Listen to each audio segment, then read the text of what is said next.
الحمد لله رب العالمين والعاقبة للمتقين والصلاة والسلام على سيدنا ومولانا وشفيعنا وحبيبنا ورحيمنا وكريمنا ومعيننا ومغيثنا ومأوانا وملجانا سيدنا ومولانا محمد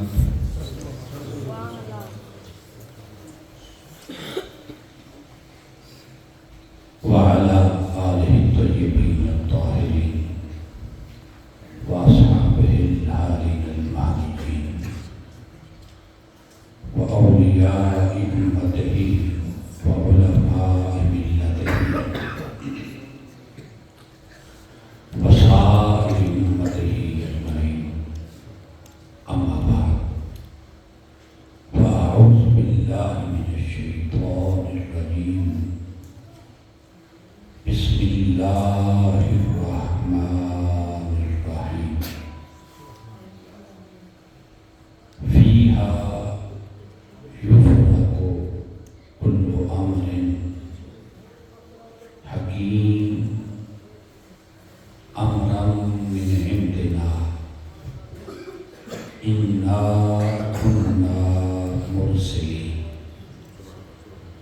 صدق الله العظيم إن الله وملائكته يصلون على النبي يا أيها الذين آمنوا صلوا عليه وسلموا تسليما الصلاة والسلام عليك يا سيدي يا رسول الله وعلى آلك وأصحابك يا سيدي يا حبيب الله سارے تحمل کے پڑھنے الصلاة والسلام عليك يا سيدي يا إمام القبلتين وعلى آلك وأصحابك يا سيدي يا جد الحسن والحسين نہایت ہی واجب الاحترام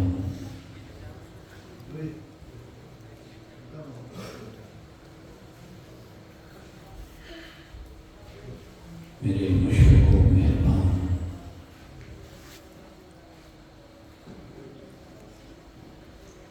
حضرت علامہ محمد سلیم قادری صاحب جی کا شرف رضی زبان جناب محمد سعد صاحب دیگر معزز و محتشم حاضرین و ناظرین،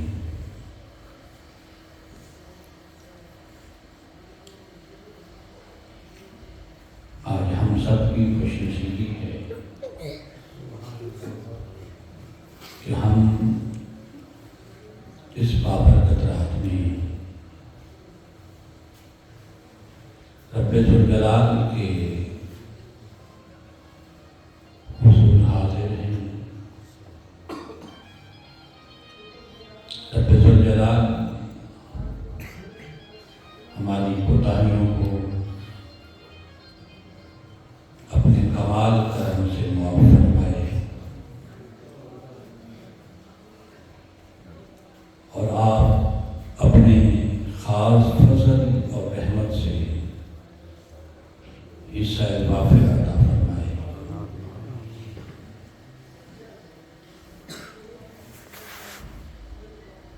میرا یہاں برادر مکرم علامہ محمد سلیم قادری صاحب کے حکم سے حاضر ہونا یہ بھی باعث سعادت ہے، اور ان کو سبق سنانا بھی میرے لیے باعث سعادت ہے۔ آج کی وہ رات ہے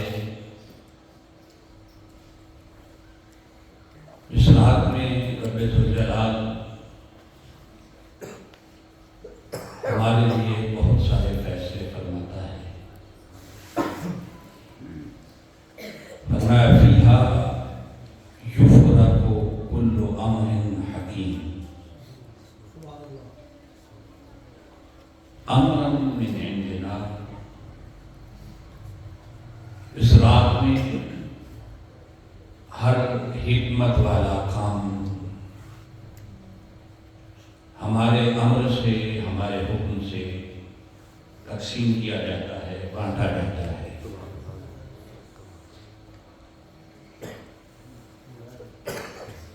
اور ہم بھی اس کے بھیجنے والے ہیں۔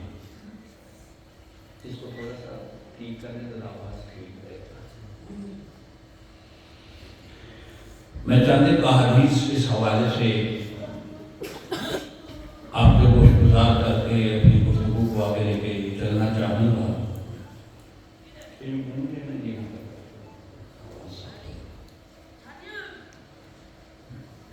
اسی آیت کریمہ کے تحت اس رات کے بارے میں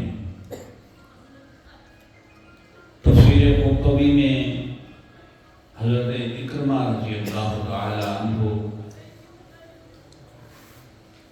آپ سے روایت ہے، آپ فرماتے ہیں یہ لیلۃ النصف من شعبان، یہ کون سی رات ہے؟ لیلۃ شب قدر جو ہے، لیلۃ التوبہ جو ہے، یہ کون سی رات ہے؟ فرمایا یہ 15 شعبان کی رات ہوتی ہے۔ یفرق فیہا کل امر حکیم، جس میں ہر حکمت والا کام تقسیم کیا جاتا ہے۔ وَيُكْتَبُ فِيهَا الْأَحْيَاءُ وَالْأَمْوَاتُ وَالْحُجَّاجُ وَالرِّزْقُ، فرمایا اسی رات میں زندگی کے فیصلے بھی ہوتے ہیں، سبحان اللہ، اسی رات میں موت کا فیصلہ بھی ہوتا ہے، اسی رات میں حج کا فیصلہ بھی ہوتا ہے،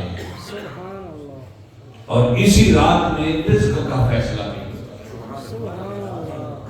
یعنی اسی رات میں ہم میں سے رب ذوالجلال اگلے سال کے لیے کسی کی موت کا فیصلہ فرماتا ہے جو ہمارے علم میں نہیں، کسی کی زندگی کا فیصلہ فرماتا ہے جو ہمارے علم میں نہیں، کسی کے لیے اپنے بابرکت گھر کی حاضری کا فیصلہ فرماتا ہے، وہ خود اسباب پیدا کروا سکتا ہے جو ہمارے علم میں نہیں، کسی کے لیے رزق کی وسعت کا فیصلہ فرماتا ہے، وہ بھی بغیر اسباب کے بھی عطا کر سکتا ہے، یہاں سے ہماری سوچ بھی نہیں ہوتی وہاں سے رزق عطا کرتا ہے۔ اور پھر حضرت مجاہد رضی اللہ تعالیٰ عنہ سے ایک قول نقل ہے، یہ تفسیر ابن ابی حاتم میں نقل ہے کہ حضرت مجاہد رضی اللہ تعالیٰ عنہ ارشاد فرماتے ہیں یفرق فی لیلۃ النصف من شعبان، یہ جو 15 شعبان کی رات ہوتی ہے نا، کل امر حکیم، جس میں ہر حکمت کا فیصلہ بانٹا جاتا ہے۔ کیا اس میں لکھا جاتا ہے؟ فرمایا یکتب فیہا الرزق والمصائب ویسمى من یموت ومن یحیا، فرمایا اس رات میں رب ذوالجلال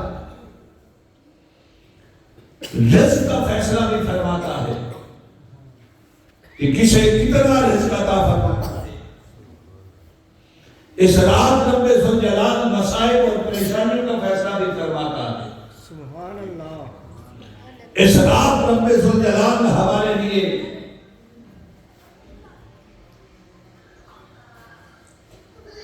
اللہ رب العزت اس شخص کا نام جسے اس دنیا سے جانا ہو، اس کا نام اس دنیا سے جانے والوں میں لکھ دیا جاتا ہے، اور جس نے اس سال زندہ رہنا ہو اس کا نام اس دنیا میں زندہ رہنے والوں میں لکھ دیا جاتا ہے۔ گویا رب ذوالجلال اس رات میں ہر وہ فیصلہ فرماتا ہے جس کا ہماری ذات سے تعلق ہوتا ہے۔ پھر دیکھیے امام بہقی نے ایک حدیث نقل فرمائی، اور یہ بھی حضرت مجاہد رضی اللہ تعالیٰ نے اس کے راوی ہیں، فرمایا یقضا فی لیلۃ النصف من شعبان امر السنۃ کلھا، اس رات رب ذوالجلال، یہ جو 15 شعبان کی رات ہوتی ہے، رب ذوالجلال اس رات پورے سال کے ہمارے معاملات طے فرماتا ہے۔ سبحان اللہ، ہمارے جتنے پورے سال کے معاملات ہوتے ہیں ان کا فیصلہ رب ذوالجلال اس رات میں فرماتا ہے۔ سبحان اللہ، حتی یکتب فیہا الرزق والموت والحیات، حتیٰ کہ تنگ کے لیے اس رات میں وسیلت لکھا جاتا ہے۔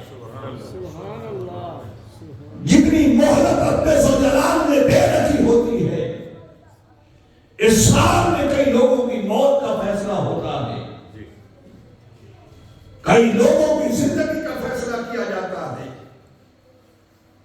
اور پھر حضرت عطا رضی اللہ تعالیٰ عنہ سے روایت ہے، یہ بھی تفسیر قرطبی میں نقل ہے، وہ فرماتا ہے تکتب فی لیلۃ النصف من شعبان، یہ جو 15 شعبان کی رات ہوتی ہے، اس رات میں کیا کیا لکھا جاتا ہے؟ فرمایا جمیع البلاء والرخاء، اس رات میں انسان پر نازل ہونے والی مصیبتیں اور پریشانیاں بھی لکھی جاتی ہیں، اور اس رات میں انسان کے لیے سکون اور راحتیں بھی لکھی جاتی ہیں۔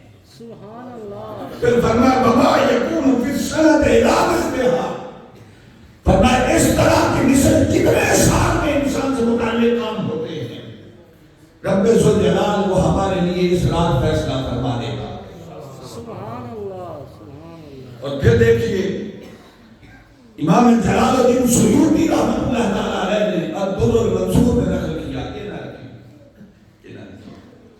نقل کیا، فرماتے ہیں حضرت عطا رضی اللہ تعالیٰ عنہ سے کہ تکتب فی لیلۃ النصف من شعبان، یہ جو 15 شعبان کی رات ہوتی ہے، اس میں کیا کیا لکھا جاتا ہے؟ فرمایا المصائب والنعم والموت والحیات، اس رات میں رب ذوالجلال مصائب بھی لکھتا ہے، نعمتیں بھی لکھتا ہے جس کو عطا کرنی ہے، اور زندگی اور موت کے فیصلے اس رات میں لکھے جاتے ہیں۔ سبحان اللہ، پھر دیکھیے اس رات میں رب ذوالجلال بخشش و مغفرت کس طرح فرماتا ہے، اپنے بندوں پہ فضل اور کرم کس طرح فرماتا ہے، اپنی رحمتوں کے دروازے کس طرح کھولتا ہے۔ حدیث پاک میں آتا ہے کہ رب ذوالجلال آسمان دنیا پر اس رات کو اجلال نزول فرماتا ہے، اور پھر آواز دے کے اپنی شان کے مطابق پوچھتا ہے کہ اے کائنات والا، ہے تم میں سے کوئی بیمار جو آج رات پر سے شفا مانگے؟ سبحان اللہ، سبحان اللہ، ہے تم میں سے کوئی تنگ دست جو آج رات میں سے جھولی پھیلا کے روٹی مانگے؟ سبحان اللہ، ہے تو پریشان ہاتھ جو آج رات میں سے راحتیں مانگے؟ ہے تو گنہگار جو آج رات میں سے جھولی پھیلا کے اپنی بخشش و مغفرت مانگے؟ اب دیکھیے رب ذوالجلال آسمان دنیا پر اپنا اجلال نزول فرما کے وہ پکارتا ہے، اور ہم اپنا دروازہ بند کر کے سو جائیں تو ہم جیسا بھی کوئی بدبخت ہوگا، وہ سارے اپنے دروازے کھول کے ہمیں پکارے سبحان اللہ، اور ہم اپنا دروازہ بند کر دیں۔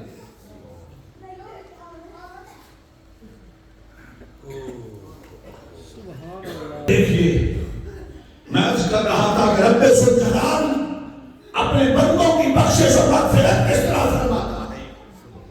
حضرت عائشہ صدیقہ رضی اللہ تعالیٰ عنہ سے روایت ہے، فرماتے ہیں ان اللہ ينظر فی لیلۃ النصف من شعبان، اللہ رب العزت 15 شعبان کی رات آسمان دنیا پر نزول فرماتا ہے، اور نزول فرما کے السماء دنیا، آسمان دنیا پر نزول فرما کے آسمان سے دنیا کی طرف کیا فرماتے ہیں، کیا فرماتی ہیں؟ فَيُغْفَرُ لِأَكْثَرَ مِنْ عَدَدِ شَانِ خَرَبِ قَلْبٍ، فرمایا اتنی بخشش و مغفرت عطا فرماتا ہے کہ بنی قلب اس وقت بہت بڑا قبیلہ تھا عرب کا، بنی قلب کی بکریوں کے بالوں کے برابر لوگوں کی بخشش و مغفرت فرماتا، اور محدثین فرماتے ہیں کہ یہ تعداد بھی کثرت کے لیے بیان کی گئی ہے۔ اس وقت سب سے بڑا قبیلہ عرب میں بنی قلب تھا، اور ان کے بڑے بڑے بکریوں کے ریوڑ تھے، فرمایا ان کے بکریوں کے جو ریوڑ ہیں، اس ریوڑ کی بکریوں کے جتنے بال ہیں جسم پر، رب ذوالجلال اس سے بھی زیادہ لوگوں کی بخشش و مغفرت فرماتا ہے۔ سبحان اللہ، سبحان اللہ۔ مگر ساتھ ایک کنڈیشن لگا دی، ابن ماجہ شریف میں ہے، فرمایا یغفر اللہ لجمیع خلقہ، اللہ ساری مخلوق کی بخشش و مغفرت فرما دیتا ہے۔ یہ دوسری حدیث ہے، وہاں عدد بیان کیا کہ بنی قلب کی بکریوں کے جسم پر جتنے بال ہیں اس سے بھی زیادہ رب ذوالجلال لوگوں کی بخشش فرماتا ہے، مگر یہاں کیا فرمایا؟ فرمایا ساری مخلوق کی بخشش فرما دیتا ہے، جمیع خلقہ ہی، ساری مخلوق کی بخشش فرما دیتا ہے، مگر دو بدبخت ایسے ہوتے ہیں جن کی اصلاح رب ذوالجلال بخشش نہیں فرماتا۔ فرمایا کون سے؟ الا لمشرک، جو اس کے ساتھ شرک کرتا ہے، اور مشاہد، یا جو کسی کے لیے اپنے بھائی کے لیے اپنے سینے میں کینہ رکھتا ہے۔ دو قسم کے لوگ، دیکھیے یہ بغض اور کینہ اور حسد کتنی بڑی بیماری ہے، جسے رب ذوالجلال نے اپنے شیخ کے ساتھ ملا کے بیان فرمایا کہ جیسے کہ اپنی ذات کے ساتھ شرک کرنے والوں کی بخشش نہیں فرماتا، اسی طرح اپنے اندر حسد اور کینہ کسی کے لیے رکھنے والے کی بخشش بھی نہیں فرماتا۔ اب ہمارے ہاں رواج کیا ہے؟ ہمارے ہاں رواج یہ ہے کہ موبائل پہ میسج کر کے سوری کر رہے ہیں، واٹس ایپ پہ میسج کر کے سوری کر رہے ہیں، فیس بک پہ اسٹیٹس لگا کے سوری کر رہے ہیں، کبھی فزیکلی ہمسایہ سے سوری کی ہے؟ وہ جو دیوار کے ساتھ، آپ کی دیوار کے ساتھ رہتا ہے، اس سے فزیکلی بھی سوری کر لی۔ مجھے حضرت بایزید بستامی رحمۃ اللہ تعالیٰ علیہ کا ایک فرمان یاد آ رہا ہے، آپ نے فرمایا کہ انسان دنیا میں ایسے زندہ رہے، توجہ فرمائیے گا، دنیا میں ایسے زندہ رہے کہ لوگ تیرے زندہ رہنے پہ اللہ کا شکر ادا کریں، صبر نہ کرنا پڑے۔ رب ذوالجلال کی بارگاہ میں تیرے زندہ رہنے پہ تیرے پڑوسی، ہمسائے، اہل محلہ، اہل علاقہ رب ذوالجلال کا شکر ادا کریں کہ مالک تو نے ہمیں یہ بندہ عطا کیا، تیرے ظلم و ستم اور تیری عزت رسانیوں پہ کسی کمزور مظلوم کو صبر نہ کرنا پڑے کہ مالک وہ دن کب آئے گا جب تو میرا انتقام لے گا۔ اس لیے یہاں یہ رات مخلوق کو منانے کی رات ہے، وہاں رب ذوالجلال کو بھی منانے کی رات ہے، اور یاد رکھیے رب تب تک راضی نہیں ہوتا جب تک اس کے بندے راضی نہ ہو جائیں۔ اس نے لوگوں کے حقوق کے لیے اختیار لوگوں کو دیا ہے۔ تیرے ساتھ اگر کوئی زیادتی ہوئی ہے، جب تک تو معاف نہیں کرے گا وہ بندے کو معاف نہیں کرے گا۔ نہیں کرے گا۔ اور دیکھیے رب ذوالجلال، میں نے عرض کیا کہ اس رات جب آسمان دنیا پر اجلال نزول فرماتا ہے، آواز دیتا ہے بندوں کو، مگر ہم اتنے سہل پسند، اتنے غافل اور اتنی بے توجہی کا شکار ہیں۔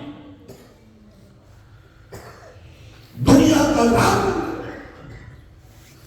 دنیا کا شان ہمارے قلوب و اذہان پر اس قدر چھا چکا ہے، ہماری روح اور قلب کو دنیا کے رنگ اور شان نے اس قدر گدلا کر رکھا ہے کہ اس کی طرف کبھی توجہ ہی نہیں ہے، اس سے معافی مانگنے کی کبھی توفیق ہی نہیں ہوئی۔ یار وہ تو معاف کرنے کے، بخش دینے کے بہانے تلاش کرتا ہے۔ وہ فرماتا ہے کبھی والدین سے دعا کو بخش دوں گا، کبھی کہتا بیمار کی دعا میں کبھی رد نہیں کرتا، کبھی کہتا مسافر کی دعا کبھی رد نہیں کرتا، کبھی کہتا مظلوم کی دعا کبھی رد نہیں کرتا۔ خط اس نے تو مختلف بہانے ادا کر رکھے ہیں، کوئی کسی طریقے سے مانگ کر تو دیکھے۔ یار سچی بات ہے، وہ آپ نے چنگیز خان اور ہلاکو خان کا نام سن رکھا ہوگا، بڑے ظالم تھے۔ ان کی اولاد میں سے ایک تغداد خان شخص تھا جس نے بغداد پر حملہ کیا اور بغداد کے تخت کو تارا کیا۔ جب اس نے بغداد فتح کر لیا، لوگوں کے خون بہا لیے، وہ بغداد کے دروازے، اس وقت شہر کے دروازے ہوا کرتے تھے، بغداد کے دروازے پہ کھڑا تھا۔ حضور سیدنا غوث ثقلین رضی اللہ تعالیٰ عنہ کی اولاد پاک میں سے ایک سید زادے جن کا اسم گرامی سید جلال الدین گیلانی تھا، جو بغداد کے دروازے پہ آ کے کھڑے ہو گئے، کیونکہ ظالم بادشاہ تھا۔ تکبرانہ انداز سے کہنے لگا، صوفی یہ تیری داڑھی اچھی ہے یا میرے کتے کی دم اچھی ہے؟ توجہ سے سنیے، آزاد ہوتا ہے۔ کہنے لگا تیری داڑھی اچھی ہے یا میرے کتے کی دم اچھی ہے؟ اب آگے سے صوفی تھا، تو صوفی کا جواب سنیے۔ سید جلال الدین گیلانی فرمانے لگے، بھائی اگر میں نے اس داڑھی کے ساتھ اپنے مولا کو راضی کر لیا، میں نے اس داڑھی کے ساتھ اپنے مولا کو راضی کر لیا، تو میری داڑھی میرے کتے کی دم سے اچھی ہے۔ اور اگر میں اس داڑھی کے باوجود اس مالک کو راضی نہ کر سکا، تو پھر میری داڑھی سے تیرے کتے کی دم اچھی ہے۔ اس لیے کم از کم وہ تجھے شکار کر کے تو کھلاتا ہے، میں اپنے مالک کو راضی نہ کر سکا۔ سامنے مقرر بزرگوں سے سن رکھا ہے، میرا محرر کو سبق ہے، بزرگوں سے سن رکھا ہے کہ کوئی نیکی ایسی بھی ہونی چاہیے جو صرف آپ کے اور آپ کے رب کے درمیان، اس میں مخلوق میں سے کوئی شخص آئے، مخلوق میں سے کسی کو خبر نہ ہو۔ میں ایک حکایت عرض کر کے حدیث پاک کی طرف چلنا چاہتا ہوں۔ زبیدہ خاتون کا آپ نے نام سن رکھا ہوگا، ہارون الرشید کی بیوی تھی۔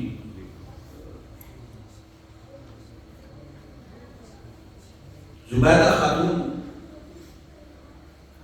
اس کا ایک بہت بڑا کارنامہ آپ نے تاریخی کتابوں میں بھی پڑھا ہے، لوگوں سے سنا بھی ہے۔ اس نے عازمین حج کی خدمت کے لیے بصرہ سے عرفات تک نہر کھدوائی۔ اس دور میں بڑا مشکل کام تھا، نہر کھدوائی، پانی سپلائی کیا بصرہ سے عرفات تک۔ جب اس دنیا سے رخصت ہوئی تو زبیدہ خاتون کسی عورت کو خواب میں ملی۔ اس نے پوچھا کہ شہزادی ذرا بتائیے رب نے آپ کو جنت کیسے عطا کی، رب راضی کیسے ہوا؟ زبیدہ خاتون کہنے لگی کہ تیرے ذہن میں ہوگا وہ جو میں نے بصرہ سے عرفات تک نہر کھدوائی تھی نا، اس پہ رب راضی ہو گیا اور مجھے جنت دے دی۔ یہ معاملہ نہیں، بلکہ رب ذوالجلال کا فرمان، زبیدہ وہ جو تو نے نہر کھدوائی تھی نا، اس کا ایوارڈ تو نے مخلوق سے لے لیا، وہ تو سارے لوگوں کو پتہ چل گیا، آباد بھی ہو گئی۔ پوچھا پھر رب نے کیسے جنت دی؟ تو کہنے لگی کہ ایک دن میں اپنے کمرے میں اکیلی بیٹھی ہوئی تھی، توجہ رکھیے گا، اپنے کمرے میں اکیلی بیٹھی ہوئی تھی تو میرے سر سے آنچل چھلکا، میرے سر کے بال لمبے ہو گئے۔ ادھر سے مؤذن نے آذان شروع کر دی، تو جیسے مؤذن نے اللہ اکبر کہا، میرے دل میں خیال آیا کہ میرے رب کا نام لے رہا ہے اور میرا سر بتا ہے۔ میں نے آنچل اٹھایا اور رب کے اس نام کی تعظیم کی خاطر اپنا سر ڈھانپ لیا۔ رب نے فرمایا زبیدہ یہ نیکی تیرے اور میرے درمیان تھی، تو کمرے میں تنہا تھی، کسی اور کو خبر نہیں تھی، تو تو نے میرے نام کے حیا میں اپنے سر کو ڈھانپا، میں تجھے جنت عطا کرتا۔ سبحان اللہ، سبحان اللہ۔ بھئی نیکی کوئی چھوٹی نہیں ہوتی، نیک عمل کوئی چھوٹا نہیں ہوتا، فقط شرط یہ ہے کہ اس عمل میں آپ کے اخلاص کی مٹھاس شامل ہے۔ سبحان اللہ۔ آپ کا خلوص نہیں ہے تو اس میں شامل ہے۔ میں ایک حدیث سے بات کرنے لگا ہوں، بڑی مشہور حدیث ہے، آپ نے سن بھی رکھی ہوگی۔ آقا نعمت صلی اللہ علیہ وسلم نے ارشاد فرمایا کہ 3 شخص سفر پہ نکلے، ایک جنگل میں سفر کر رہے تھے، اوپر سے بارش شروع ہو گئی، تیز طوفان شروع ہو گیا، اب چھپنے کی کوئی جگہ نہیں تھی، بارش سے بچنے کی، طوفان سے بچنے کی۔ تو انہوں نے بھاگ کے ایک غار میں پناہ لی۔ اب طوفان اتنا تیز تھا، ایک پتھر سرکا اور غار کے دہانے پہ آ کے گر گیا، غار بند ہو گئی، وہ تینوں لوگ اندر ہیں، اب اندر اندھیرا ہے، کوئی روشنی بھی نہیں ہے، تو تینوں مایوس ہو گئے کہ اب یہاں سے نکلنے کی کوئی سبیل نہیں، تو شاید زندگی کی سانسیں یہیں ختم ہو جائیں، شاید وقت اجل یہیں آ جائے۔ کچھ دیر خاموش رہے، پھر کہنے لگے کہ رب کی رحمت سے کبھی ناامید نہیں ہونا چاہیے۔ ہم میں سے کسی نے کوئی ایسا کام کیا ہو جو خالص اس رب کے لیے کیا، مخلوق کے دکھلاوے کے لیے نہیں، تو کوئی عمل اگر کیا ہے تو وہ رب کی بارگاہ میں پیش کرتے ہیں۔ تو پہلا شخص کہنے لگا مالک یہ ایک میرا ایسا عمل ہے جس کا مجھے علم ہے یا تیری ذات جانتی ہے۔ مالک تو جانتا ہے میرا بکریوں کا ایک ریوڑ تھا، اس ریوڑ سے جو میں دودھ لیتا تھا اس سے اپنے بچوں کا بھی پیٹ بھرتا تھا، ان کے بھی اخراجات پورے کرتا تھا اور والدین کی خدمت بھی کرتا تھا۔ اب ایک رات ایسا ہوا کہ مجھے گھر آنے میں دیر ہو گئی، تو جب دودھ لے کے میں گھر پہنچا تو میرے والدین سو چکے تھے، بوڑھے والدین سے آرام کر چکے تھے۔ تو میری بیوی میرے قریب آئی، اس نے کہا کہ والدین تو آپ کے سو چکے ہیں مگر بچے بھوکے ہیں، بچوں کے لیے دودھ دے دیں تاکہ انہیں تو پلا دیں۔ میں نے کہا نہیں، پہلے بابا جان اور اماں جان پھر بچے۔ سبحان اللہ، سبحان اللہ۔ اب تو ہم اس کے برعکس کر رہے ہیں۔ تو بچے ساری رات ہمارے کو جانتا ہے بھوکے رہے، میں دودھ لے کے والدین کے پاس بیٹھا رہا کہ جب تک بابا جان اور اماں جان کی خدمت نہیں کر لیتا، انہیں دودھ پیش نہیں کر لیتا، تب تک کسی کو نہیں۔ بالآخر صبح مؤذن نے آذان دی، فجر ہوئی تو والدین جا کے میں نے وہ دودھ پیش کیا، تو مالک اس وقت میرے والدین کے چہرے پر میرے لیے جو رحم اور شفقت تھی، تجھے اس رحم اور شفقت کا واسطہ اس مصیبت سے مل جاتا۔ تو جانتا ہے مالک، یہ میں نے اخلاص کے ساتھ کیا تھا۔ رسول کونین فرماتے ہیں تھوڑا سا پتھر غار کے دہانے سے سرک گیا اور کچھ روشنی نظر آنے لگی۔ پھر دوسرے کی باری آئی، دوسرا کہنے لگا مالک تو جانتا ہے نا میری جوانی تھی تو میرا ذہن خراب ہو گیا اپنے چچا کی بیٹی کے لیے، میں نے اسے بدکاری کی دعوت دی، اس نے کہا 100 دینار لاؤ تو مانوں، میں مشکل سے 100 دینار کما کے لایا۔ اب وہ لڑکی میری دسترس میں تھی، میرے قبضے میں تھی، اس نے اچانک مجھے کہا کہ تیرا کوئی رب بھی ہے اور اس کا تجھے کوئی خوف بھی ہے؟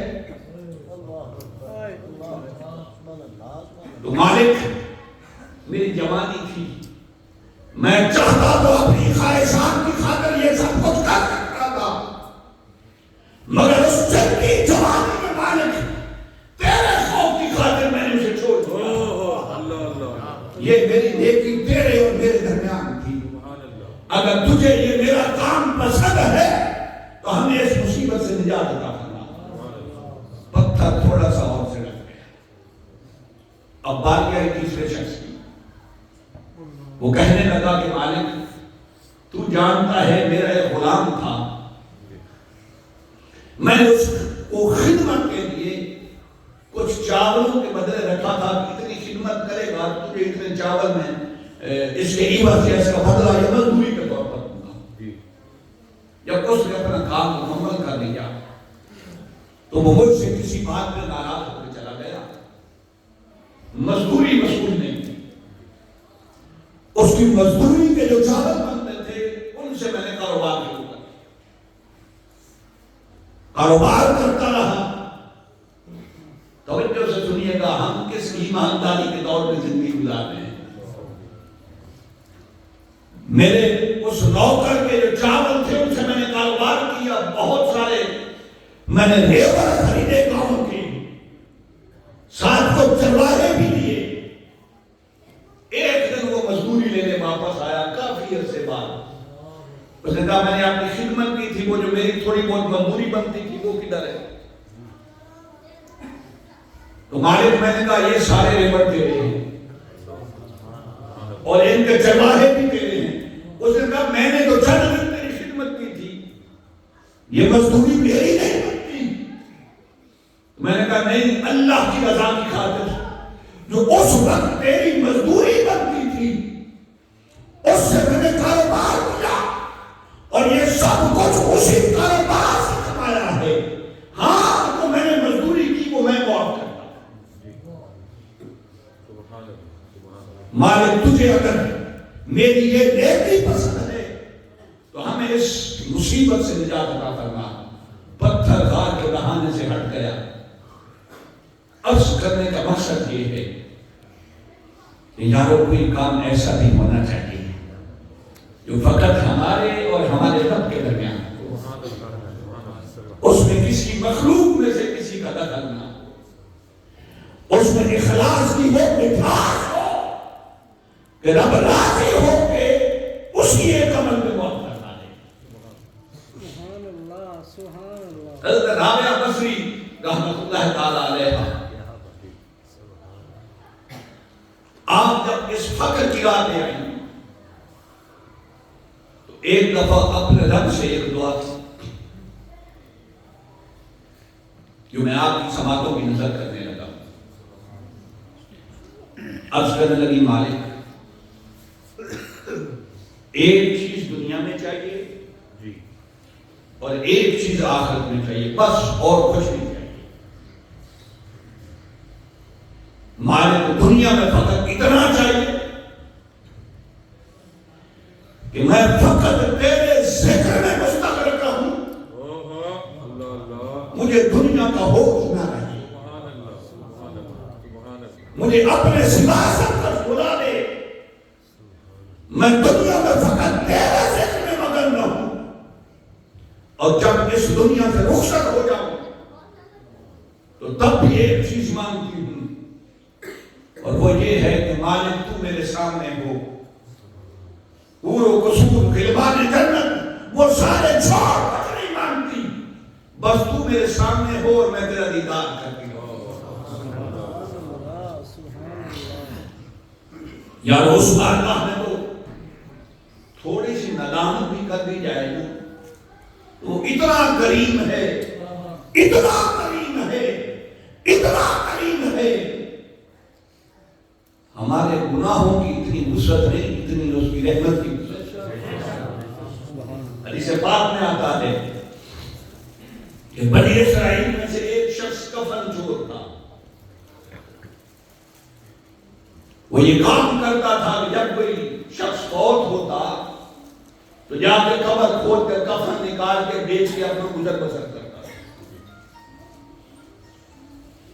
اب جب وہ اس دنیا سے رخصت ہونے لگا تو ہوا کیا، اس نے اپنے بیٹے کو بلایا اور بلا کے کہنے لگا کہ میں نے دنیا میں کوئی اچھا کام نہیں کیا، میں جب اس دنیا سے رخصت ہو جاؤں تو مجھے جلا دے اور میری خواب کے رات کے 3 حصے کر دے، ایک حصہ دریا کے سپرد کر دینا، دریا کی لہروں کے، ایک حصہ صحرا میں ہوا کے سپرد کر دینا، اور ایک حصہ مٹی میں دبا دینا۔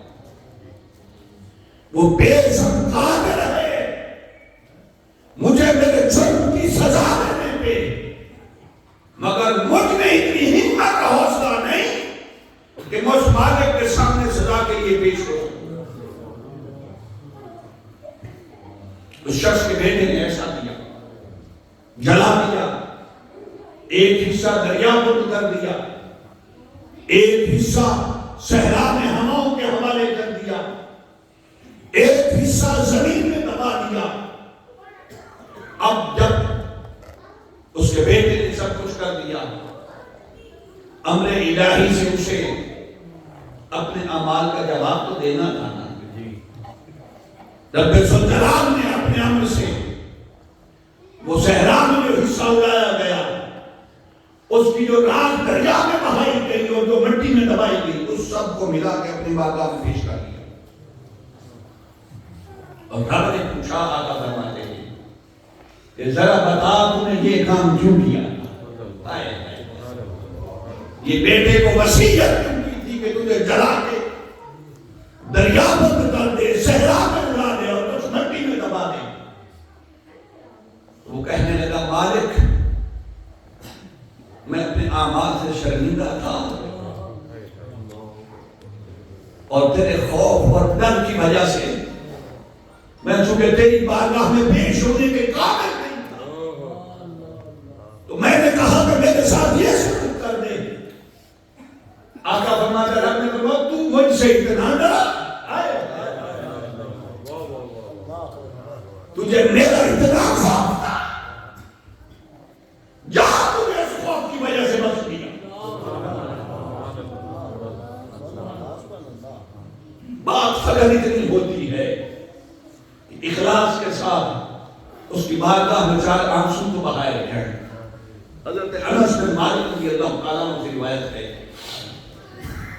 سرکار دو عالم نور مجسم صلی اللہ علیہ وسلم نے ارشاد فرمایا من ذکر اللہ ففاضت عیناہ من خشیت. یہ شخص نے اللہ کا ذکر کیا اور اللہ کا ذکر اس طریقے سے کیا کہ اس کی آنکھوں سے آنسو بہنے لگے رب کے خوف سے, اشبار ہو گیا رب کے خوف سے. حتیٰ یصیب الارض من جنوبہ, فرمایا وہ رویا, اس کے آنسو اس کے پہلوؤں سے پھسل کر زمین پر گرے. اس کی آنسوؤں سے پہلے اس کے پہلو پر ہوئے, پھر وہ آنسو زمین پر گر گئے. تو میرے آقا نے فرمایا لم يعذب یوم القیامہ. اس کی اس خشیت کی وجہ سے, اس کے اس رونے کی وجہ سے اللہ کی عزت قیامت کے دن اسے کوئی عذاب نہیں دے گا. رحمت والا معاملہ. اور پھر دوسری حدیث سنیے,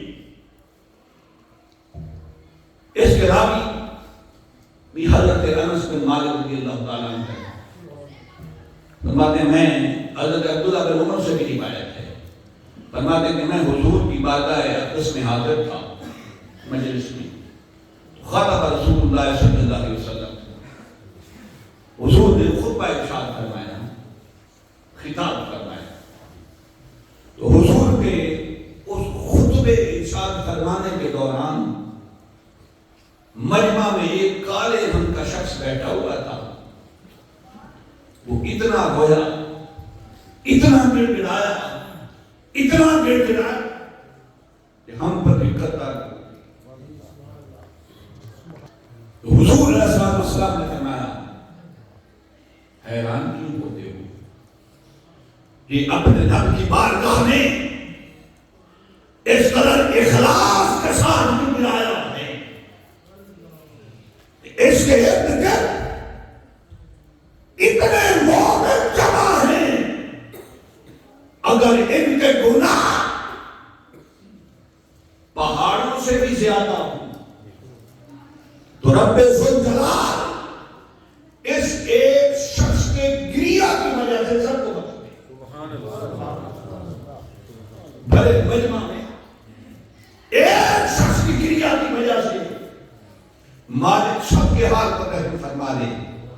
اور پھر آقا نے فرمایا کہ اس کی گریہ دیکھ کر فرشتے آسمان سے اتر آئے اور اس کی گریہ کی وجہ سے فرشتوں پر گریہ تاری ہو. فرشتے رونے لگے اور پھر رب ذوالجلال کی بارگاہ میں فرشتوں نے عرض کی اللہم شفع الباقین فی من لم یبکِ. مالک یہ جو تیری بارگاہ میں رونے والے ہوتے ہیں نا, گڑ گڑانے والے, ان کی شفاعت کے ذریعے ان کی بھی بخشش فرما دے جنہیں تیری بارگاہ میں رونے کی توفیق نہیں, جو تیری بارگاہ میں رو نہیں سکتے, اور کی بخشش بھی رونے والوں کے وسیلے سے فرما دے. اور سامنے مقدم وہ بخشنے پہ آئے تو اخلاص اور خلوص کے ساتھ ایک چھوٹے سے عمل پہ بھی انسان کی بخشش کر سکتا ہے. سبحان اللہ. فقط فرق اتنا ہے کہ ہم نماز پڑھتے ہیں, معاف کیجیے گا میں سب سے زیادہ گنہگار ہوں, مسجد میں بیٹھا ہوں, آپ سب مجھ سے بیٹھا. ہماری نماز بعد میں ختم ہوتی ہے, سودا اس سے پہلے کر لیتے ہیں. سودا اس سے پہلے کر لیتے ہیں. کہتے ہیں ایک بزرگ تھے, ساری رات عبادت کرتے اور جب پچھلی رات ہوتی تو رب کی بارگاہ میں اپنی سفید داڑھی دونوں ہاتھوں میں پکڑ کے عرض کرتے مالک یہ جو ساری رات میں تیری بے ادبی کرتا رہا مجھے معاف کر دے. کسی نے رات کا حال دیکھا, صبح کہنے لگا حضرت یہ آپ تو ساری رات مصلی میں گزارتے ہیں, تو اس کی بے ادبی آپ فرمانی کیا ہوئی؟ تو وہ بزرگ کہنے لگے ساری رات اسے مناتا ہوں, اب میں الفاظ نقل کرنے لگا ہوں. ان بزرگوں کے کہنے لگے اسی آلودہ زبان سے اس کا نام لیتا ہوں, اسی چہرے اور پیشانی کے ساتھ اس کی بارگاہ میں سجدہ کرتا ہوں, تو صبح کے وقت عرض کرتا ہوں مالک یہ زبان اس قابل نہیں تھی کہ اس پہ تیرا نام ہو, یہ میرا چہرہ اس قابل نہیں تھا کہ تیری بارگاہ میں چہرے کے ساتھ حاضر ہوں, یہ میری پیشانی اس قابل نہیں تھی کہ اس پیشانی کے ساتھ تیری بارگاہ میں سجدہ کرتا. مالک کیا کرتا؟ بے بس تھا, بس کے زبان کے ساتھ تو تیرا نام لیتا رہا. مالک بڑی بے ادبی ہوئی, معاف کر دے. اس پیشانی کے ساتھ تیری بارگاہ میں سجدے کرتا رہا. مالک بڑی بے ادبی ہوئی, معاف کر دے. یار ہم کس کھاتے میں ہیں, ہم کس پانی میں ہیں؟ وہ امام الائمہ امام ابو حنیفہ رحمۃ اللہ تعالیٰ علیہ, جنہوں نے اپنی حیات طیبہ کے آخری 40 سال, کتنے حیات طیبہ کے 40 سال عشاء کے وضو کے ساتھ فجر کی نماز پڑھی, عشاء کے وضو کے ساتھ فجر کی نماز پڑھی. کسی نے دیکھا, سوچا ذرا دیکھوں تو صحیح ابو حنیفہ کو, اس کی دل کو ٹھاٹ پاٹ کیا ہوگی. بہت بڑے تاجر تھے امام ابو حنیفہ, اور مجھے ازبر نہیں کہ ایک دفعہ ایسا ہوا, میں بات از کر کے آگے چلتا ہوں. کپڑے کا کاروبار تھا, ایک تھان میں تھوڑا سا داغ لگا ہوا تھا.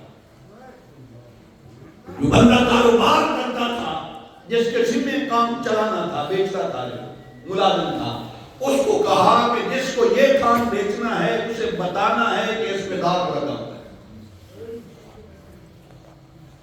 جب شام کو آئے وہ ملازم ملا, پوچھا کپڑا بک گیا سارا؟ اس نے کہا بک گیا. فرمایا وہ تھان بھی بک گیا جس پہ داغ تھا؟ ڈبہ تھا, ایک چھوٹا سا ڈبہ تھا, اس نے کہا یہ بک گیا. فرمایا خریدار کو بتایا تھا کہ اس پہ داغ یہ ڈبہ ہے؟ اس نے کہا نہیں, بھول گیا. فرمایا لاؤ آپ کے دن جتنا مال بیچ رہا ہے وہ سارا خدا کے راہ میں صدقہ کر دو, میں یہ حرام نہیں کھانا چاہتا. ایک تھان کے پیسے نہیں, اگر آج جتنا مال بکا ہے سارے پیسے صدقہ کر دو, وہ حرام پیسے اس حلال میں داخل ہو گئے. وہ امام ابو حنیفہ جن کی روحانیت کا یہ عالم تھا, وہ کسی نے کہا کہ رات کو دیکھیں تو صحیح رات کیسے رب کی بارگاہ میں آ گئے ہوتے ہیں. بندہ کوفہ کی مسجد میں چھپ کے بیٹھ گیا. امام ابو حنیفہ بوریا کا لباس پہن کے آئے, وہ موٹی بوریا ہوتی ہے نا, وہ بوریا کا لباس پہن کے آئے, مسجد میں نفل شروع کیے. پچھلی رات کا وقت آیا تو سجدے میں امام ابو حنیفہ رحمۃ اللہ تعالیٰ علیہ رب کو ایسے منانے لگے, وہ گری اور ساری شروع ہوئی. وہ بندہ کہتا ہے کہ امام ابو حنیفہ نے اپنی داڑھی دونوں ہاتھ میں پکڑ رکھی تھی اور عرض کر رہے تھے مالک قیامت کے دن اگر تم نے ابو حنیفہ کو بخش دیا تو بڑے تعجب کی بات نہیں ہوگی.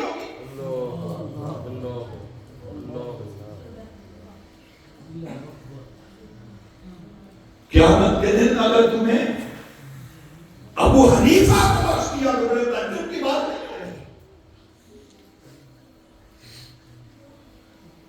اور یارو یہ زندگی بہت مختصر ہے. ہم میں سے کسی کو آخری سانس کی خبر نہیں. بے شک. کون سرٹیفکیٹ لے کے آیا ہے کہ جوان ہے بوڑھا ہوگا پھر جائے گا اس دنیا سے؟ کسی کے پاس سرٹیفکیٹ ہے؟ نہیں. کوئی 20 سال کا ہے اسے بھی خبر نہیں, کوئی 80 سال کا ہے اسے بھی خبر نہیں. یہ مراد ہے اپنے رب کو منانے کی بات ہے. اور رسول کونین صلی اللہ علیہ وسلم میں گفتگو بس ختم کرنے لگوں, 2 حدیثیں مجھے یاد ہیں, اختصار کے ساتھ عرض کرتے گفتگو ختم کرنے لگا. عائشہ صدیقہ رضی اللہ تعالیٰ عنہ ارشاد فرماتی دیکھیے جن کے لیے یہ کائنات تخلیق کی گئی ان کا رب ذوالجلال کی بارگاہ میں گریا کا عالم کیا ہوتا تھا. عائشہ صدیقہ رضی اللہ تعالیٰ عنہ فرماتی ہیں کہ رسول کونین صلی اللہ علیہ وسلم ایک رات دعا مانگ رہے تھے. دعا رسول اللہ صلی اللہ علیہ وسلم. گھڑیاں ختم ہوتی جا رہی ہیں, لمحات ختم ہوتے جا رہے ہیں, نبی آخر زمان صلی اللہ علیہ وسلم کی دعا نہیں ختم ہوتی. ایک دفعہ دعا فرمائی, رات کا کچھ وقت گزرا, فرماتی ہیں دعا ختم ہوئی, پھر دعا شروع کر دی.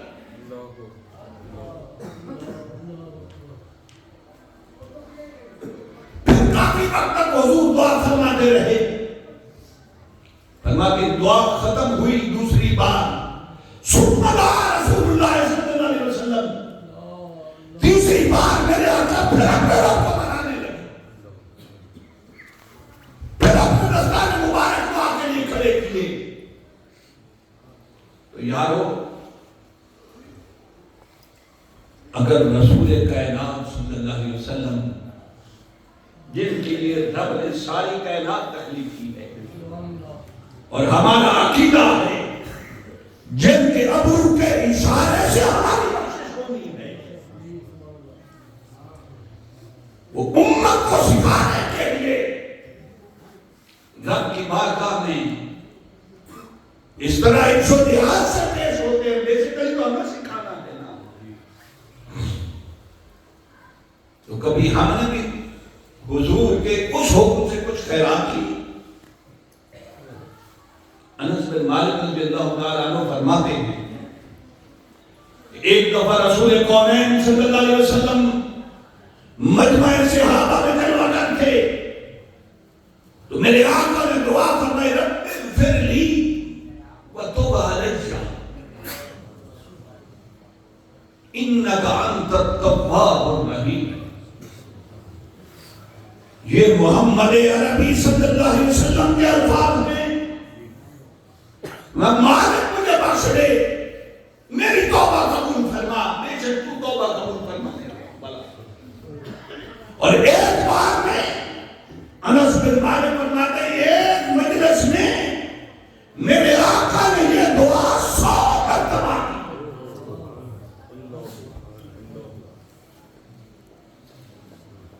ہم تو معاذ اللہ ایک دفعہ مانگ کے کب چڑھا دیتے ہیں. اور دیکھیے میری یاد گفتگو کا آخری بس 2-4 منٹ ہیں. سیدنا آدم علیہ السلام پتہ ہے کتنے سال رب کو رو کے مناتے رہے. جب اس دنیا میں تشریف لائے تو کتنے سال بعد کتنی تھی, فقط حکم یہ تھا لا تقربا هذه الشجرة, اس درخت کے قریب نہیں جانا. حقیقت یہ ہے کچھ ملاؤں نے اس طرح کی باتیں گھٹ رکھی ہیں معاذ اللہ استغفر اللہ کہ حضرت آدم علیہ السلام بطور سزا زمین پر آئے تھے. نہیں, انی جاعل فی الارض خلیفہ.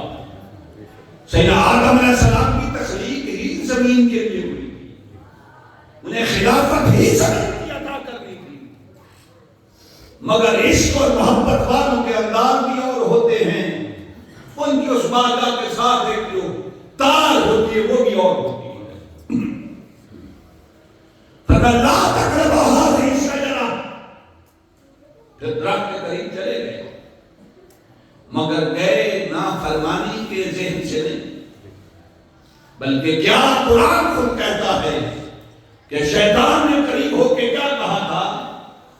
قَالَ مَا نَهَاكُمَا رَبُّكُمَا عَنْ هَٰذِهِ الشَّجَرَةِ إِلَّا أَن تَكُونَا مَلَكَيْنِ أَوْ تَكُونَا مِنَ الْخَالِدِينَ. رب ذوالجلال کی اپنی دانش میں بے ادبی کے لیے نہیں گئے تھے، حکم گوئی کے لیے نہیں گئے تھے، بلکہ اس نے کہا تھا کہ اگر اس درخت کے قریب جاؤ گے تو فرشتے اس بارگاہ میں ہمیشہ رہتے ہیں نا، انہوں نے ادھر نہیں آنا، تو تم بھی فرشتے پر جاؤ گے یا ہمیشہ اس کے قریب رہو گے، رب کے قریب رہو گے. اگر درخت کے قریب چلے گئے تو رب ذوالجلال کی قربت ہمیشہ کے ساتھ مل جائے گی اور ہمیشہ اس کی بارگاہ میں رہو گے.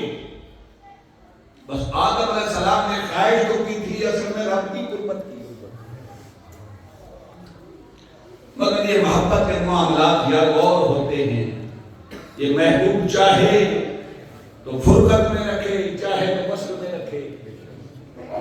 عاشق کا حضور شیخ الاسلام فرماتے ہیں کہ عاشق کا محبوب کی بارگاہ میں وصال کی التجا کرنا بھی محبوب ہوتا ہے. محبوب جب چاہے وصال دے، جب چاہے فراق دے، یہ تو محبوب کی مرضی ہے. مگر بات جو عرض کرنا چاہتا ہوں وہ یہ ہے کہ سیدنا آدم علیہ السلام اس درخت کے قریب نیت کس سے گئے تھے کہ رب کا قرب نصیب ہو جائے. قربت کی نیت سے گئے تھے، وہ روٹ گیا. تو 300 سال زمین پر آنسو بہاتے رہے.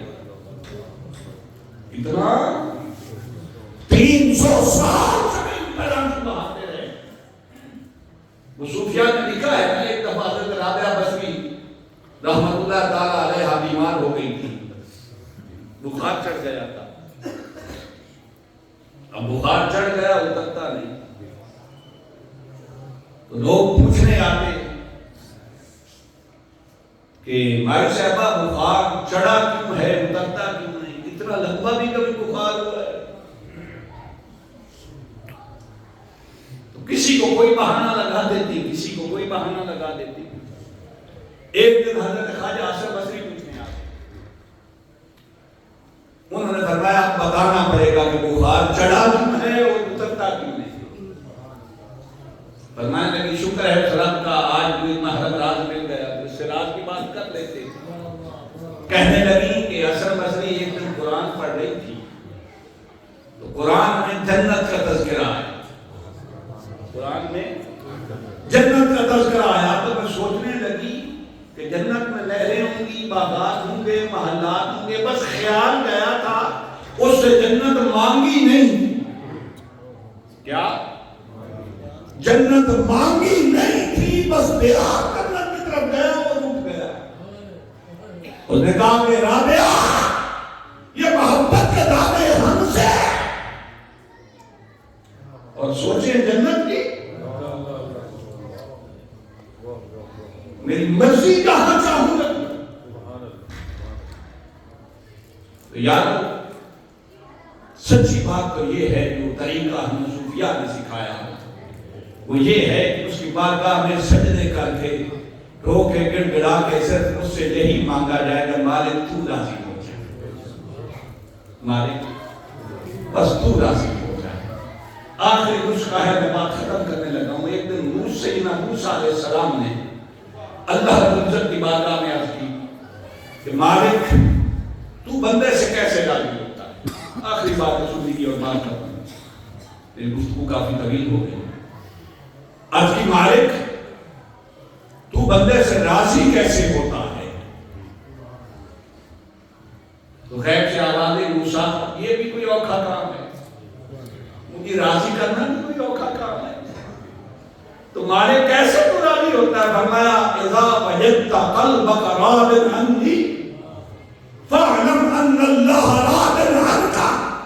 موسیٰ بس بات اتنی ہے کہ جب تو اپنا دل ہر حال میں مجھ سے راضی پائے. بات سمجھے؟ اپنا دل ہر حال میں مجھ سے راضی پائے، یعنی میں تجھے جس حال میں رکھوں، جب تو ہر حال میں مجھ سے راضی ہے تو سمجھ لے میں تجھ سے راضی.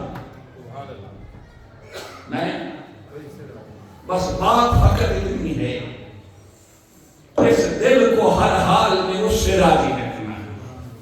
وہ مالک ہے جو چاہے عطا کرے. اور ویسے بھی یار ہم سے بہتر ہمارا مالک جانتا ہے. بس جب یہ دل رب کی رضا پہ راضی ہو جائے، بات اتنی سی ہے، رب راضی. رب ذوالجلال کی حضور دعا ہے کہ رب ذوالجلال ہمیں اپنا نیک اور خالص بندہ بننے کی توفیق عطا فرمائے، اور جن سے وہ راضی ہے ہمیں ان لوگوں کے قافلہ میں شریک فرمائے. بس آخری میری آپ سے التجا ہے، یقیناً میں مسجد میں بیٹھا ہوں، منبر رسول پہ بیٹھا ہوں، میں آپ سب سے زیادہ گنہگار ہوں، اب سب سے زیادہ سیاحکار ہوں. میری التجا یہ ہے کہ جب رات کو اس رب کی بارگاہ میں اپنی التجائیں اور دعائیں کریں، مجھ گناہگار کو بھی ان دعاؤں میں یاد رکھیے گا. مالک جس پہ راضی ہو جائے اس کا صدقہ مجھ پر بھی کرم فرمائے. وآخر دعوانا ان الحمدللہ.